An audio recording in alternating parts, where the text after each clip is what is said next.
Thank you, Donald, and good evening, everybody. Well, I'm here in the European Parliament in Strasbourg this evening, where tomorrow morning at 9 o'clock, Monsieur Barnier will tell us that the United Kingdom has made sufficient progress and we can move on to the next stage. But it's in America tonight, where I think we need to look to what the big story is.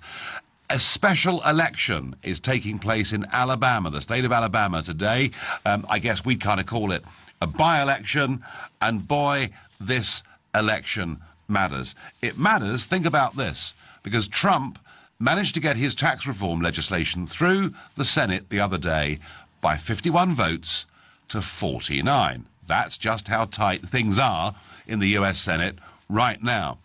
And this contest has been bedeviled by controversy from the very start.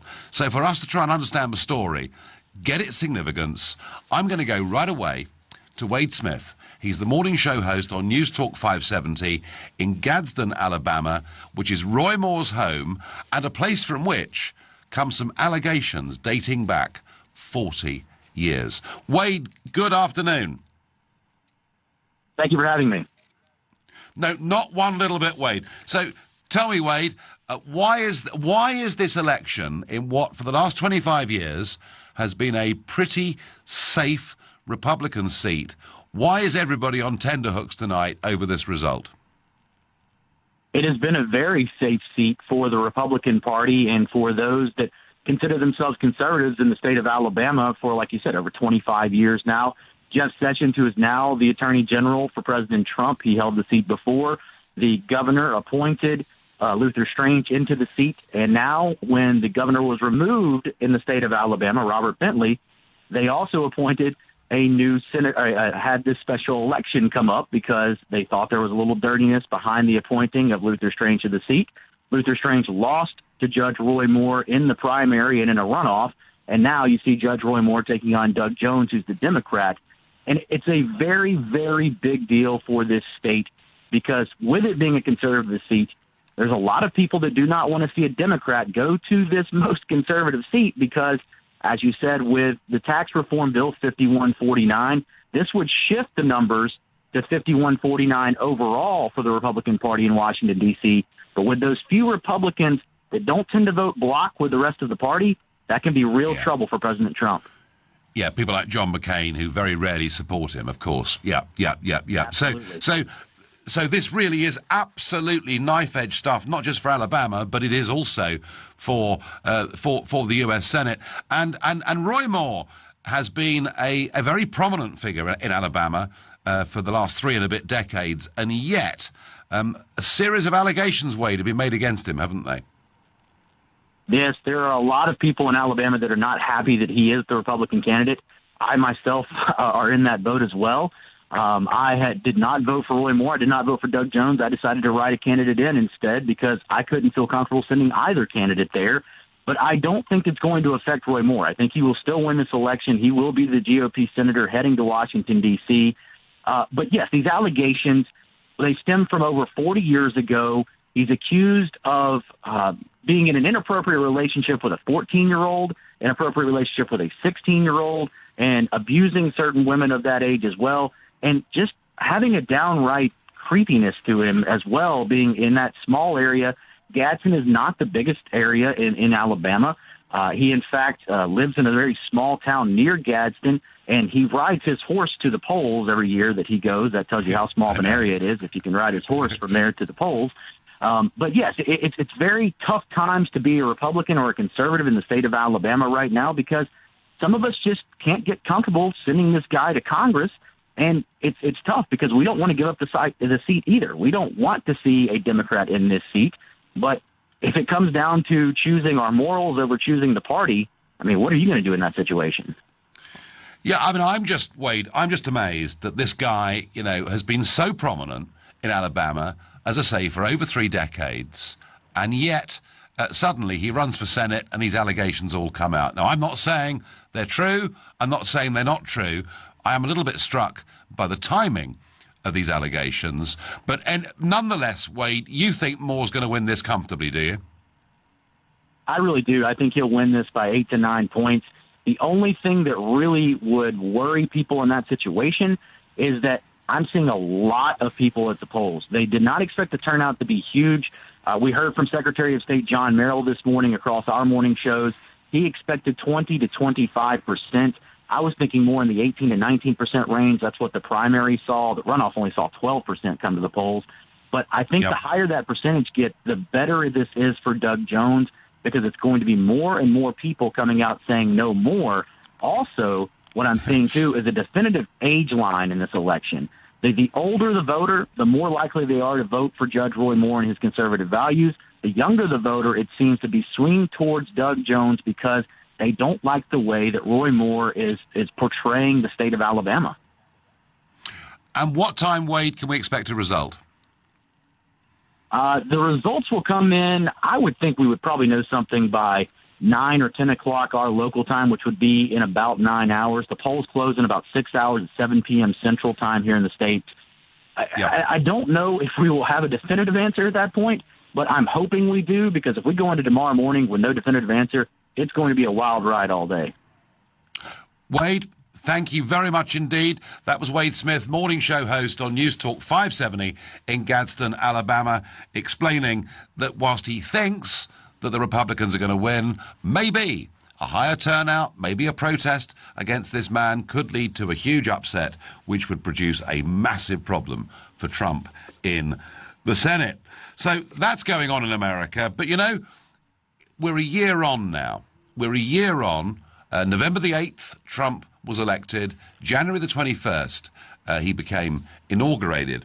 And I just wonder, a year on, how do you think Trump is doing? If you think he's doing pretty well and deserves his job as Commander-in-Chief, then call me on 0345 6060 973. And if you're calling from the USA, it's 01144 345 6060 973. I'll be very pleased to take calls from the USA. Or maybe you think, whatever he does, the man reputationally doesn't do himself or America any good at all, then of course you can text to 84850. Or maybe with all this fake news around and claim and counterclaim, you're not quite sure what to believe, in which case of course you can tweet using the hashtag Farage and LBC at LBC. You can watch us on Facebook from here in Strasbourg and comment there too. I'm going to go to Darren in Oldham. Good evening, Darren. Evening, Nigel. Hello there. I believe tonight in Alabama will be a huge turning point. It's massively important, and I believe the Democrat, Doug Jones, will win massively. I think this is where Alabama, where America turn on Trump, and where they say, we're now deciding to think about what's right and what's wrong, and Trump's administration is so wrong, and the people of Alabama tonight will reject Trump, elect a Democrat, and this is the beginning of the end of your friend Donald Trump. Do you believe that for a reason, Darren, or do you just want to believe that? No, I believe it because you look at the evidence. Trump's circus in the White House has gone from one disaster to another. Awful policies. The Republican in the state of Alabama, Roy Moore, is a racist, a homophobe, serious allegations of sexual abuse against him. You either pick what's right or you pick what's wrong. And Doug Jones, a Democrat, is the right candidate. This is the beginning. When you talk, of the Darren, end of Trump. And Darren, you know, I know that this is a massive controversy around Roy Moore, but getting back to the president, what is it he's done, Darren, in office that he didn't promise to do during the campaign? Build the wall. To America. No. Yes, sorry, I'm asking that question the other way round. I'm saying he got elected on a ticket. You know, a whole raft of things that he said he would do, and actually, isn't he actually doing them? I mean, isn't he restoring faith with the voters in America? It's smoke and mirrors. He's a fake. He was bringing all the jobs back from China to the USA. It's not happened. The wall hasn't happened. He was going to stop all the gun crime in Chicago. People are still being killed every day. He's made false promises. This is it tonight for Trump. The people of Alabama, the people of America will turn on him and take America back to the beautiful liberal democracy that it was. But Hillary Clinton should be in the White House. Well, I tell you what, Darren, right or not, one thing you're absolutely right about, and that is this result coming out of Alabama tonight matters big time. Matters to the Republican Party, matters to Trump, matters to future legislation. Darren, I thank you for your call, and Darren says this is it. This is the turning point. Trump will lose, Roy Moore will lose, and this is the beginning of the end. Well, that was a very good first call. I'm not sure I agree with it, but wow, it was strong in content. By text I admire Trump's determination to be true to his convictions. We need leaders like him to recalibrate Western politics, in which only the liberal left have had a voice, and that's certainly the view of Michael. You're listening to the Nigel Farage Show, exclusively on LBC, live from Strasbourg, and it's 7:15. On the day that Alabama goes to the polls, and it's a crucial election for the Senate, one that Trump really does need to win. And before the break, Darren from Oldham was predicting, no, Trump's going to lose, and it'll be the beginning of the end of Trump. Either way, this really matters. But I'm asking you, how do you think Trump's doing a year in? And I suggest that you try and measure his success or failure by, firstly, foreign policy. How's he looked on the world stage? Is he right to have sounded the alarm about North Korea? Secondly, domestic policy. He struggled until he got tax reform through. He struggled to get much through Congress, but quite a lot of deregulation has been going on at state level. The economy. How's he doing with the economy? He promised growth, he promised jobs. And perhaps fourthly, and most controversially, how's he doing in terms of style? What do people think about a man that tweets, a man that accuses the mainstream media of producing fake news? I would suggest, folks, they're the markers on which we should judge whether we think, nearly a year in, he's doing well or doing badly. I'm going to ask that very question to Jean-Jacques, who's calling from Reading and is a new caller to the show. Good evening. Good evening, Mr. Farage, sir. How are you? I'm well. I'm obviously watching what happens in Alabama very, very closely. And Jean-Jacques, I'm going to say that the one thing about Trump that I really like is he intends to stick to his manifesto, whether it's moving the US embassy to Jerusalem in Israel or whatever it is. He intends to stick to his manifesto, and I find that quite refreshing. And I couldn't agree with you any further, actually. However, the challenges that we face, we live in a society now where we're all very well connected on media, on Facebook and the like. And, you know, all it takes is for one person to pick up one Guardian headline and take it out of context, or, you know, absolutely blow up about one thing but not represent the story truly. So if we look at Mr. Trump, you know, he's come in on a mandate that he said he's going to bring jobs back to America and he's going to work on the economy. And across over both the Dow Jones and the NASDAQ, they're hitting, you know, record highs, absolute record highs. U.S. household wealth has peaked at 1.7 trillion, which has never happened before. Month on month, you know, food stamp usage is down. Illegal border crossings in Mexico are down 40%, and the investment is coming back. But no one will talk about that. What they all talk about, though, is the fire and fury speech that Mr. Trump made a few months ago, saying how outrageous it was. And now let's not fool ourselves. This is a not highly polished politician that we're used to in the likes of Cameron, etc. You know, he speaks off the cuff, and sometimes... Thank goodness, some people would say, Jean-Jacques. I mean, some would say, what a refreshing change of style. I would say it's a refreshing change of style to an extent. You know, you want to get out there, you want to put your point across, you want to be who you are, not at the expense of offending anybody. However, what I would say about Donald Trump is the fact that he will go out and he'll make one comment and people will criticize him. So let's take Fire and Fury, for example. He made this very off-the-cuff speech, and I don't think anybody knew that was coming, not even, you know, his spads or his staffers. You know, 2 months later down the line, North Korea puts a nuclear rocket over Japanese territory, which is a non-nuclear country. And where are the Guardian readers of Facebook crying out in outrage about that? They're nowhere. They're absolutely nowhere. So I think he's damned if he does, and he's damned if he doesn't. I think he's coming with a mandate. I think he's stuck to the mandate very well, and the facts absolutely speak for themselves. Whether you like the guy or not, you cannot detract from the fact that he's doing the job that he set out to do. But because everybody over here thinks that America's a land of milk and honey and there's not challenges over there, they don't like the fact that he's championing the rights of the kind of Americans who have faced massive struggles with globalization. John Jack, thank you very much. A Trump supporter there. Nigel, I think Trump is doing good. He's trying to deliver what he promised to do. He doesn't deserve all the bad press. It's ridiculous, says Kathy.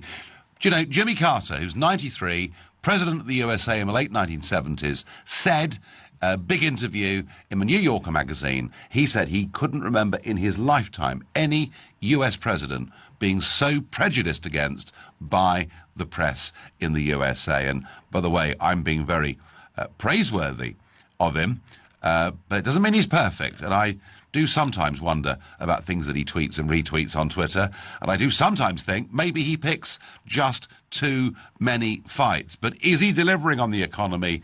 Yeah, and that I think really is the big one. I wonder what Sean, who's calling from Sweden, thinks. Good evening, Sean. How you doing, Nigel? You all right? I'm doing all right. So I'm sure the Swedish media must absolutely loathe Trump. They don't really loathe him because they don't see his policies as progressive or digressive. They just see the man as an idiot. Because right, we will go back to this whole Jerusalem argument, etc., where he named the capital city back on the 1 week ago or something like this. Everyone was saying that, but Clinton did this, so Obama said this, they did this, Trump didn't want to do it. Now, I'm not a Trump supporter myself, but I will say, I'll hold my hands up and say, he had nothing to lose on this one. He had nothing to lose. As he said, they all tried it, nothing worked, so he tried it again, a different way, his own way. But the thing is, his actions just seem to be reflected as, how you say, for him, not for anybody else. What? As if it's all one sort of huge ego trip, you mean? It's a massive ego trip for Trump, I mean, this whole thing about the Roy Moore, as your supporter said earlier, or not supporter, your caller said earlier from the States, that we all know he's going to get in. He's going to get in. The younger voters are going to put some obstacles against him. But it's a massive dilemma. With Trump supporting him, it's a massive dilemma for the real problems that are happening. Yeah, I mean, Sean, you've said you're not a Trump supporter. Do you think he's succeeding with the US economy? I just don't believe that he has the minerals to be a political leader. That's my thoughts. Because, yes, people voted for him because he was non-political, non-presidential, non-diplomatic, etc. Surely, these people and Sean, realise that they made a bad choice. But a year in, he's still all of those things, isn't he? That's exactly the thing. And what I'm trying to work out is people are saying, he didn't do the wall, he didn't do this, he didn't do this. I'm trying to think out what he actually has done. Well, he's brought tax reform in, massive changes to American corporate tax and simplification of personal tax. That was a key part of his ticket, his manifesto. He's moved the embassy to Jerusalem, something else that he promised. He is deregulating, certainly more at state level, but some at federal level as well. And on issue after issue, Sean, he's delivering. Now, he hasn't built the wall yet. I tell you what, he will, though. I'm not talking about that wall, because if I'm honest, Nigel, that wall was just it was a bigger gimmick than you voting for the fishing rights of British fishermen. It was never going to happen. It was to that wasn't a gimmick. Just, I tell you what, Sean, we better get our fishing rights back. It's what people voted for. I hear you saying now we better get our fishing rights. We had 1 year ago.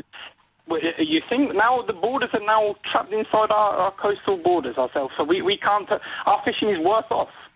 I tell you what, Sean, we'll discuss fishing another day, all right? We've talked about Trump, and I thank you very much indeed for your call. I'm going to go to Valerie, who's calling from Teddington. Good evening, Valerie.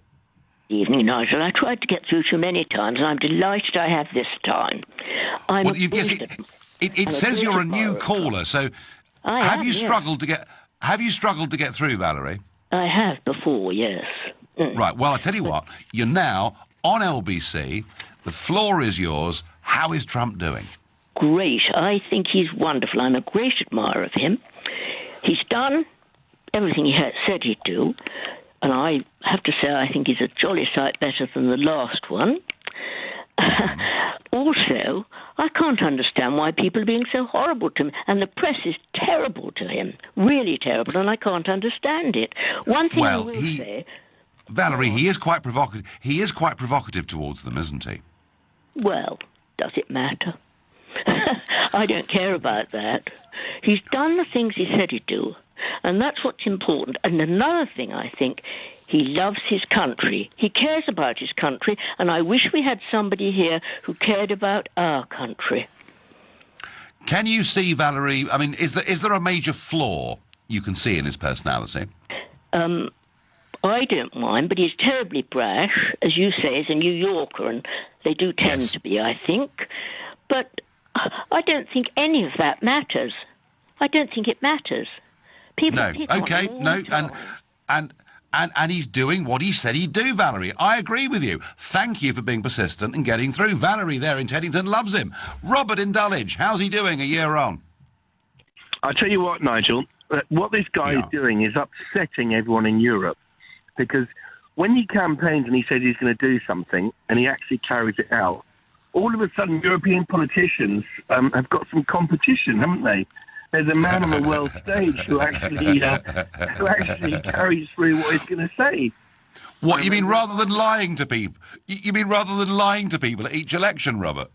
Lying through their teeth. I can remember Obama during the campaigning for Hillary saying the jobs that Trump is promising will never come back. Those were his words. And they are coming back. And we're seeing that in this country as well. We're seeing onshoring as wages rise in China. That's quite natural that some will come back here. Look, we've got a man, the US president, who is openly at war with the CIA, the FBI, all the intelligence agencies, all the lefties. They all complain about how the CIA destabilized so many countries. And when a president has the courage and the gumption to come along and take them face on, they side with the media, they side with the establishment, right? This guy, whether he's brash and you don't like his style and all the rest of it, I don't care. I'm not inviting him round to have Christmas dinner with me. He's right, but he gets things done. Robert, I thank you. I thank you for the call. I've got some criticism here on this point. So Trump is good, according to some of your listeners, because he's true to his convictions. What kind of an argument is that? Well, whoever you are that sent that in, let me tell you, it's a democratic argument. Because you say to the electorate, vote for me, I'll do these things, and whether you love it or hate it, that is what he's doing. You're listening to the Nigel Farage Show, exclusively on LBC, live from Strasbourg. It's 7:30.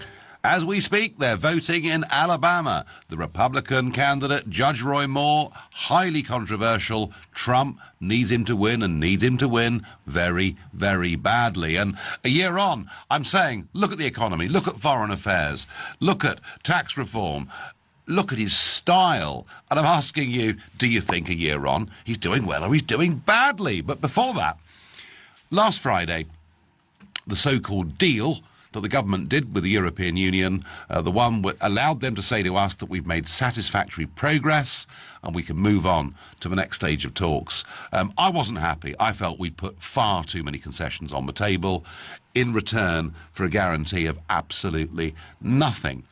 Over the weekend, the government were doing their best to reassure us that actually all these offers that were put on the table, and in particular the up to £39 billion, none of that actually was worth a row of beans unless first we got a trade deal offered back to us. So the idea was actually we can take all of this away. Well, tomorrow morning the European Parliament meets, and one of the demands is going to be that last week's Brexit deal is converted into a legally binding text as soon as possible.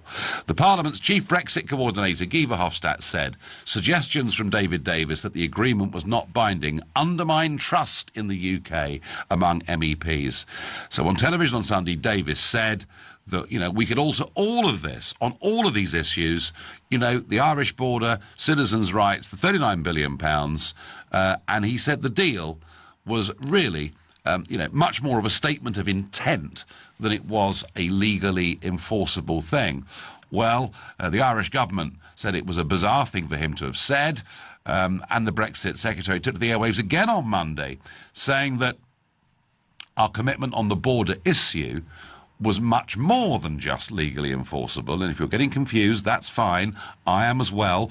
And the European Commission spokesman, Ms. Shinas, later confirmed that the joint report published last week by Davis and Barnier was not legally binding until it is incorporated into a formal Article 50 withdrawal agreement expected in the autumn of 2018. So, difficult to know exactly where we are with all of this. The European Commission say this was a deal between gentlemen, and it was fully backed and endorsed by the UK government. And I think this is a case, it's a classic case of a British government and ministers who agree to something when they're in Brussels, come home, think it might sound a bit unpalatable, and then in the face of that, they try to say, actually, it's not as bad as it looks. I suspect it probably is as bad as it looks. But hey, maybe we're going to get a fantastic trade deal. I'm not convinced of it, but we will simply have to see. So back to the USA. Back to Trump a year on. Is he doing well or is he doing badly? And to answer that question definitively for us is Andreas, who's calling from Bethnal Green and is a new caller to the show. Welcome, Andreas. Hi, Nigel. It's a pleasure to talk to you. Pleasure to talk to you. So, how's he doing? Oh, well, let's sum it up. Okay, so what's he actually done? So he's annoyed the whole of the Islamic community. He's almost starting World War III by declaring Israel's capital. He also thinks he can grab any part of the anatomy from a female. That's just a short list. Don't get me wrong. Well, I like to be Andreas, whatever. Yeah, okay. He did make those deeply unsavoury comments, which he described as locker room talk. But that's kind of before he was president, yeah? Yeah, I agree. Okay, fair enough. It was before he was president, but as a president, you've got to be a role model. Think all these kids in America, they're looking up to the commander-in-chief, aren't they? At the end of the day, they're looking up to him. They're thinking, well, if he can do it, then it'll be okay for me. But I'm going on a tangent. Basically, what I wanted to say was the most recent one where he retweeted the fake videos, the anti-Islamic videos.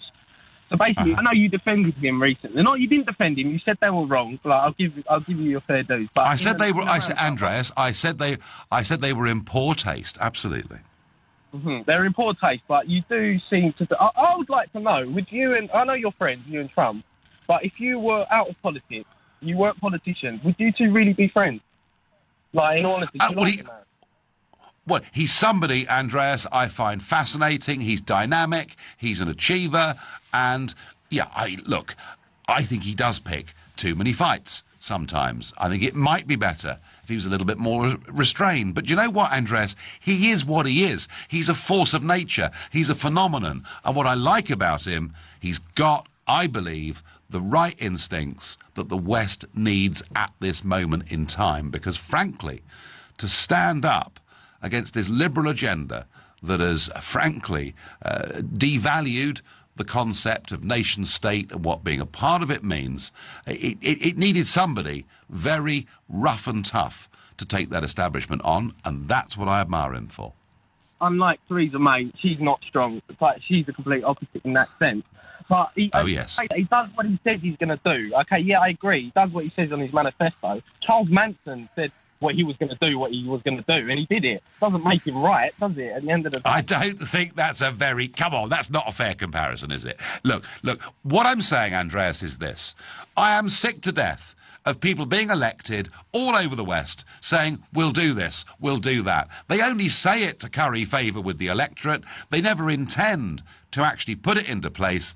This guy said he would do these things, and I remember speaking to him earlier this year, and I was really struck, Andreas, at his absolute determination to hold faith with the people that voted for him. And I think in a system where our trust and our faith in democracy has diminished so much, I believe that must be a good thing.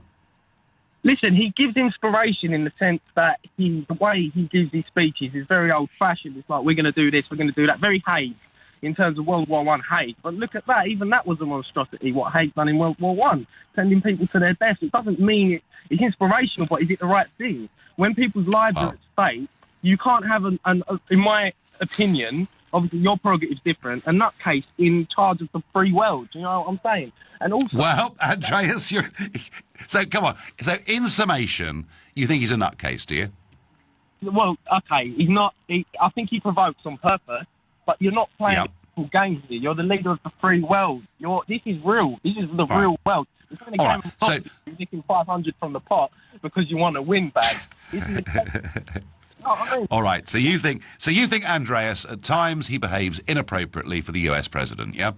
Completely. And one more point before you let me go, because you're probably going to let me go. But basically, you know that thing you said about the retweeting of them videos, right? I know you said that he didn't know what he was retweeting. He was retweeting a cabinet tweet.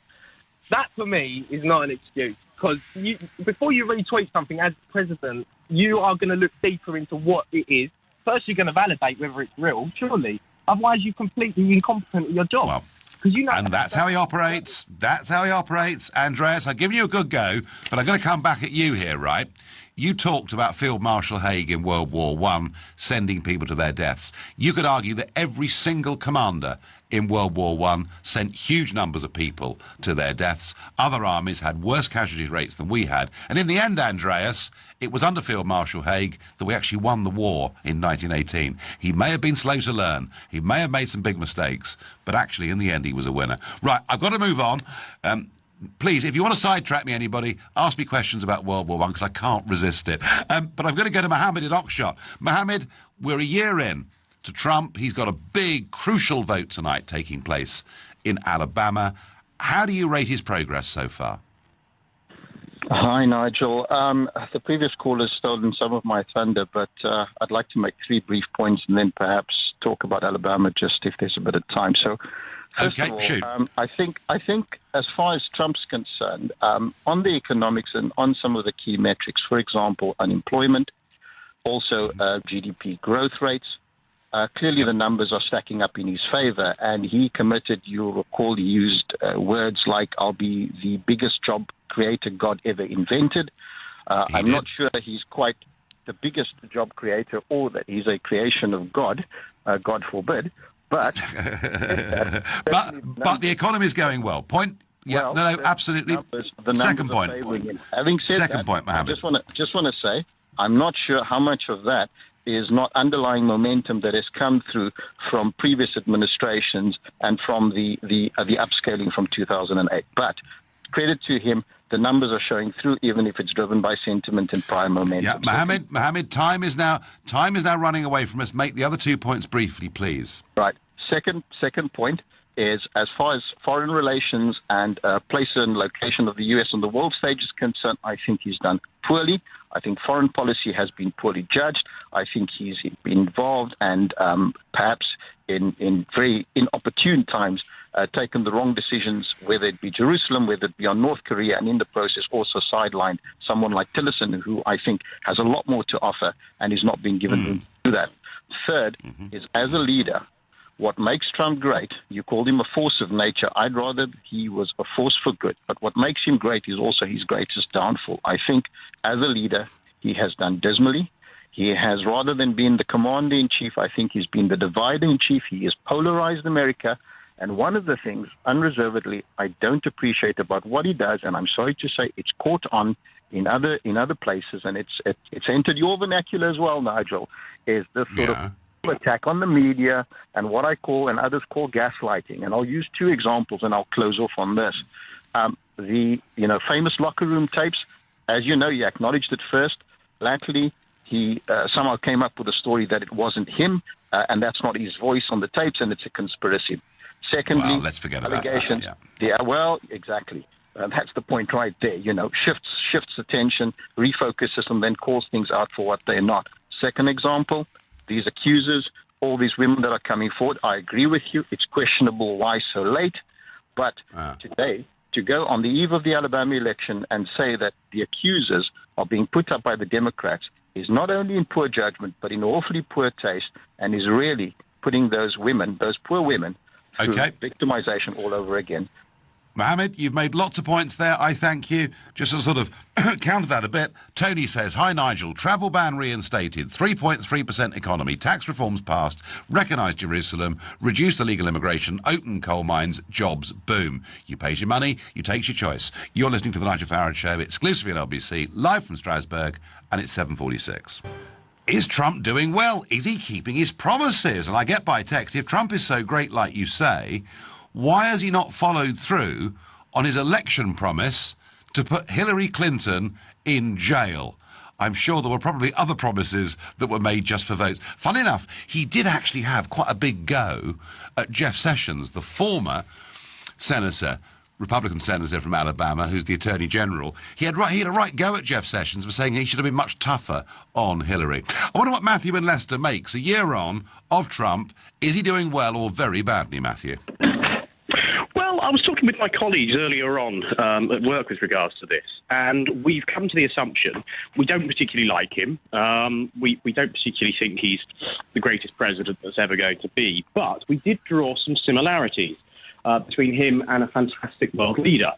So, first of all, he has achieved more in his first year than most presidents of recent times. Now, you can only applaud him for that. And when I say achieve more, what I mean is by what he said he was going to do. So that's fair enough, fair play. But then we started drawing similarities between him and someone who is now seen as being a hero. We even have him on our money. In terms of Winston Churchill. When Winston Churchill was first brought into office as Prime Minister, he was tasked with what he believed was to be defending the country. Now, you can argue that Trump thinks he's doing exactly the same thing with regards to the wall. And when Winston stood up against Germany, a lot of the rest of the world said, you're nuts, you're mad, what are you doing? But of course, everyone then soon followed suit. Well, very similar with Trump. Winston was very, very bombastic, and in terms of on the world stage, though he was seen as being a very powerful figure, he was also seen as being a little bit of a Boris Johnson character, a bit of a buffoon. He spent most of his time drunk. And a warmonger, and a failure in office, and many things like that. Absolutely. And actually, if you look at Trump, and by the way, he's even put a bust of Winston Churchill in the Oval Office. This is how bizarre it gets now.